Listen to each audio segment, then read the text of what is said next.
தனுசு ராசிக்கு உண்டான செப்டம்பர் மாத பலன்களை பத்தி பார்க்கலாம். தனுசு ராசியை பொறுத்த வரைக்கும் பாத்துட்டீங்கன்னா குருவினுடைய பார்வை இருந்தாலும் கொஞ்சம் ஓரளவுக்கு அர்த்தாஷ்டம நடந்துட்டு இருக்கிறதுனால கொஞ்சம் மன ரீதியாக கொஞ்சம் பிரச்சனைகளை சந்திச்சுட்டு இருக்கீங்க. கொஞ்சம் மன விரக்தி, தாய்க்கு ஆரோக்கிய கேடு, உங்களுக்கும் மன ரீதியாக ஆரோக்கியம் ரீதியாக கொஞ்சம் செலவுகள் இதெல்லாம் ஏற்படுத்தி கொடுத்துட்டு தான் இருப்பார். தனுசுவை பொறுத்த வரைக்கும் குரு பார்வை இருக்கிறவன் அது மீண்டும் எழுந்து வரக்கூடிய அமைப்பு தனுசுக்கு உண்டு. அடுத்தது பாருங்க, சனியை பொறுத்த வரைக்கும் ஜாதகத்துல வக்ரமாக இருந்தால் நவம்பர் வரைக்கும் ஓரளவுக்கு பண வரவு, பொருளாதார வளர்ச்சி, முயற்சிகள் கை கூடுறது இதெல்லாம் ஏற்படுத்தி கொடுத்துருவார்.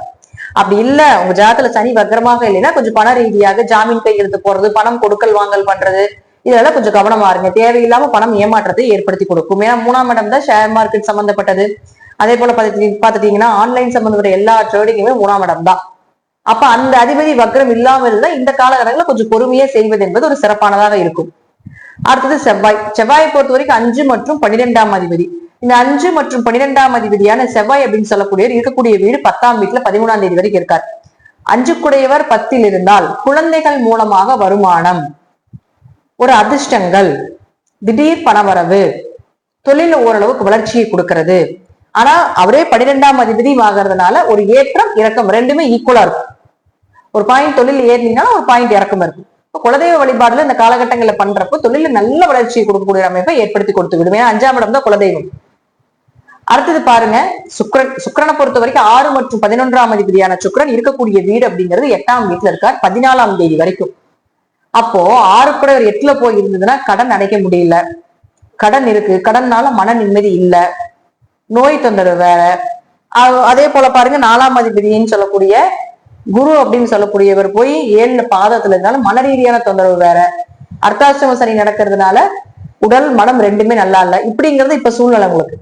அப்ப 6, 8 தொடர்பு இருக்கிற வரைக்கும் கொஞ்சம் 14ஆம் தேதி வரைக்கும் கொஞ்சம் மன ரீதியாக உடல் ரீதியாக பிரச்சனைகள் உண்டு. கொஞ்சம் கடன் கட்டுறதுக்கு உண்டான வாய்ப்புகளும் கொஞ்சம் குறைவா தான் இருக்கும். வேலை வாய்ப்புகள் பிரச்சனை, வேலை செய்யக்கூடிய இடத்துல யார் என்ன சொல்றாங்கன்னு தெரியல, ஆனா எனக்கு முதுகுல குத்துற மாதிரியே இருக்கு, அங்க தேவையில்லாத பிரச்சனைகள் வருது, செய்யாத தப்புக்கும் தேவையில்லாத பிரச்சனைகள் வருது, இதெல்லாம் ஏற்படுத்தி கொடுப்பார். அடுத்தது பாருங்க, உங்களுக்கு அதே சுக்கிரன் 14ஆம் தேதிக்கு மேல பாத்தீங்கன்னா ராசிக்கு 9ஆம் வீட்டுக்கு வந்துடுறார் கேதுவோட. அப்ப சுக்கிரன் கேது சேர்க்கை ஏற்படும். அப்ப சுக்கிரன் கேது சேர்க்கை யாருடைய ஜாதகத்துல இருந்தா அது பெண் சாபம்.